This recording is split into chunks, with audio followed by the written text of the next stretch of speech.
Here's a very powerful question I was recently asked. I thought I should share the answer with all of you. The question goes something like this: why does it seem like I keep running into challenge after challenge, and even when I thought I've healed issues or worked with issues that were causing trouble, they keep coming up again and again?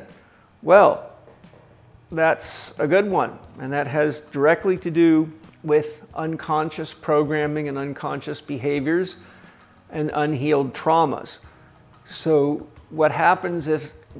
all of us have some kind of trauma, and this can go all the way back to the birthing process. Stanislav Grof has done tons of research on that and showed that a lot of what people experience in psychedelic journeys such as LSD, mushrooms, ayahuasca, etc., tracks back to the kind of birth experience they had. And he's done a lot of work to interview people, mothers, and find out what exactly happened. And sure enough, it matches. And so the other aspect is that, this is sometimes hard to deal with, but the reality of it is, our mother and father are our chief programmers. They're the ones that enculturate us, and in that process are the ones largely responsible, along with school teachers and then society at large, for creating our shadow. And this is why we have the saying, why is it that your mom and dad can so easily push your buttons? Because they installed them. So when we keep having things happen over and over again, which is one of the most common things I see in my clients that I work with to help them heal or find out why they have a hard time making money or accomplishing things in their life, one of the first exercises I give them, which I will be giving you in my upcoming Soul Guidance Workshop because it is so critical, is this: write down 1 to 4 of the things you really loved and do love about your father and about your mother, and then write down 1 to 4 things that absolutely drove you crazy or still do drive you crazy about your mother and then about your father. Then what I have you do is talk to spouses, friends that you can trust for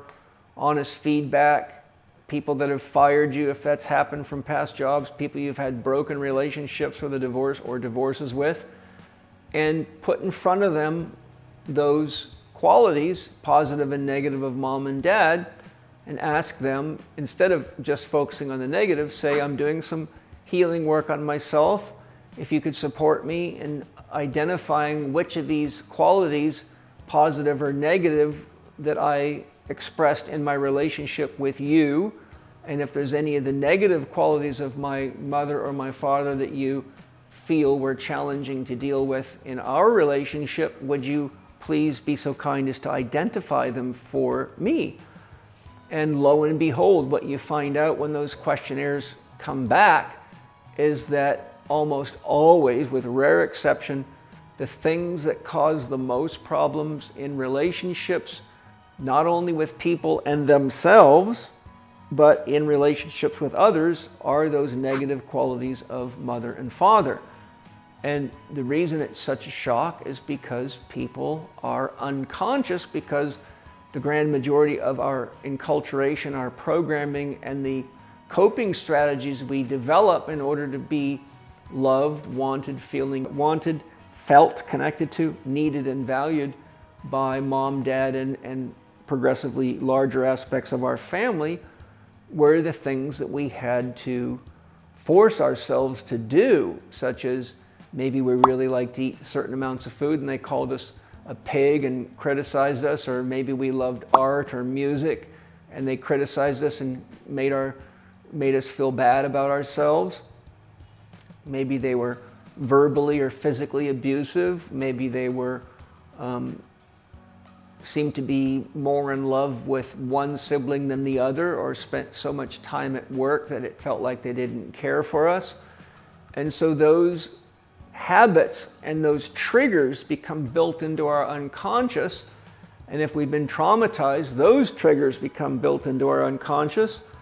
And so without realizing it, we actually project those parts of mom and dad out of us onto other people because they're too painful for us to deal with. And that's how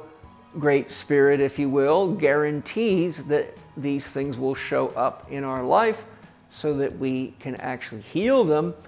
And you'll see that people commonly get into relationships, intimate relationships, and most often marry people that have those same negative qualities that mom or dad had, which is a built-in way for us to have to heal and grow. So in my upcoming Soul Guidance Workshop, we'll spend time learning techniques to help address those issues and techniques to help clear them, because those are common blocking factors that stop us from having clear communication with our soul. Because if we're still entangled with those things that control our ability to truly be free, when our soul guides us to do things